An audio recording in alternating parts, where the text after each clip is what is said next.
안녕하세요. 3D 바이올로지를 여러분과 같이 공부하게 될 MDMP의 이준이라고 합니다. 자, 3D 바이올로지를 한 거는 여러분들이 그 실험을 어렵게 느껴서 그런 건데요. 보통 이제 세포는 이제 우리가 초등학교나 중학교 때 관찰을 하게 되죠. 여러분 양파세포는 한 번쯤 다 보셨을 텐데요. 양파세포도 원래는 보이지 않았었죠. 보이지 않았었는데 이제 현미경이 만들어지면서 보이게 됐고 우리가 세포라는 것들에 대해서 이해를 더 잘하게 됐어요. Seeing is believing이라는 말 알잖아요. 보는 대로 이제 믿을 수 있는데 그 미트디트 피트 시험에서 나오는 그 분야를 크게 다섯 개로 나누면 이렇게 됩니다. 다시 할까요? 미트디트부터 다시 할게요. 미트디트 피트의 분야를 5개로 크게 나누면 세포, 분자생물학, 진화분류, 생리학, 생태학 이렇게 나눌 수 있거든요. 세포 생물학 같은 경우는 실험에 나와도 여러분들이 어느 정도 세포에 대해서 익숙하기 때문에 잘 풀 수 있고요. 그다음에 진화분류는 뭐 실험으로 나올 게 없어요. 생리학 같은 경우도 여러분들 뭐 중고등학교 때 실험을 좀 해요. 예를 들어서 호흡에 대해서 실험을 한다. 그럼 여기다가 풍선을 넣고 잡아당겨가지고 커지는지 작아지는지를 보는 거죠. 세포보다 더 큰 개체 수준에서 실험이기 때문에 이건 여러분들이 어떻게 가시화시킬 수 있고 보기가 굉장히 편합니다. 그래서 이것도 별로 어렵게 느껴지지 않고 생태학도 실험이 거의 없고 있다 하더라도 어떤 개체들, 그러니까 예를 들어서 뭐 개구리 한 마리, 뭐 식물 하나 뭐 이렇게 실험하기 때문에 이것도 뭐 이미지네이션 하기에 그렇게 어렵지 않아요. 근데 분자생물학은 어려운 게 보이지 않기 때문에 어려운 거예요. 어려운 이유는 보이지 않기 때문에 그렇다. 그래서 단백질 여러분 눈에 안 보이잖아요. 핵산도 눈에 안 보입니다. 그런데 결국에 이걸 보이게 하는 게 이 실험이거든요. 그래서 실험을 어렵게 생각하지 말고 단백질이 있는데 단백질 안 보여. 그럼 과학자들이 이제 고민을 한 거죠. 어떻게 하면 보일까? 단백질 같은 경우는 이제 항원 항체 반응을 이용하면 잘 보이죠. 단백질에 특이적으로 결합하는 애가 이제 항체죠, 항체. 항체만 붙이면 안 보이잖아요. 그러니까 이 특이한 단백질에 결합한 항체를 만들면서 동시에 여기다가 방사선을 표시한다든지 방사선. 대부분 실험 문제들을 보면은 어떤 분자생물학에서는 방사선을 사용한다든지 아니면 뭐 여기다 효소를 달아가지고 색깔이 보이게 하는 거.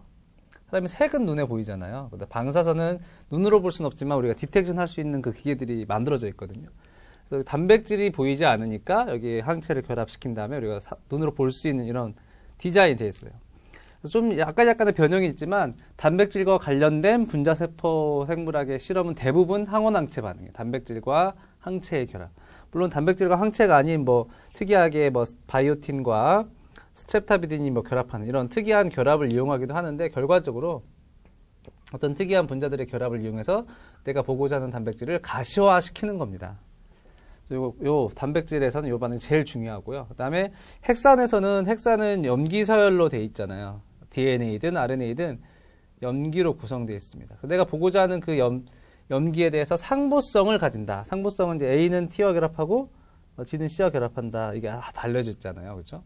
염기 상보성이라는 건 아데닌 염기는 티민과 혹은 유라실과 구아닌은 사이토신과 결합한다는 사실을 이용해서 내가 보고자 하는 염기 서열이 A, G, C, GT야. 그러면 상보적인 A, C, G, C, T를 넣어주면 우리가 보고자 하는 핵산에 결합할 거라는 걸 아는 거죠. 이거는 이제 상보성 혹은 혼성화라고 하는 기술이 가장 많이 쓰여요. 혼성화. 이 염기를 보고 싶으면 여기 상보적인 염기서를 만들어 놓고 여기다가 방사선을 표시하거나 또 마찬가지로 색을 넣거나 하면 우리가 볼 수 없었던 핵산을 볼 수 있잖아요. 이런 디자인이 분자 생물의 가장 중요한 근간이에요. 우리가 보이지 않는 걸 보이게 하는 겁니다. 여러분 어렵게 생각하지 말고 이런 각각을 전 이제 모듈이라고 하는데 단백질을 보기 위해서 보통 이제 항원항체 반응, 핵산을 보기 위해서는 혼성화 반응을 이용해서 여러 가지 실험들이 디자인됐어요. 예를 들어 여러분들 뭐 감자라고 하는 하나의 재료를 가지고 무슨 칩도 만들고 무슨 죽도 만들고 여러 가지를 만들잖아요. 그거랑 똑같이 생각하시면 돼요. 이렇게 기본적인 기술을 가지고 여러 다양한 분자 생물학 기법들이 나왔거든요. 별로 어렵지 않잖아요. 그래서 어렵게 생각하지 마시고 우리가 보이지 못하는 걸 보는 형태로 바꾼 것 뿐이다. 이렇게 하시고 각각의 그 실험에 대해서 여러분들이 그 전체 과정도 중요하긴 하지만 이 실험을 왜 하나, 그 실험의 목적, 그다음에 어떻게 해서 이런 실험이 나왔구나 하는 원리, 그다음에 결과 해석. 요걸 할 수 있으면 되거든요. 이걸 할 수 있으면 여러분들 또 문제를 풀 수 있는데 또 어떻게 문제가 나왔는지를 좀 확인해 보면서 이렇게 하면 되겠구나 라고 하는 감을 가질 수 있도록 하는 시간이 됐으면 좋겠습니다. 네.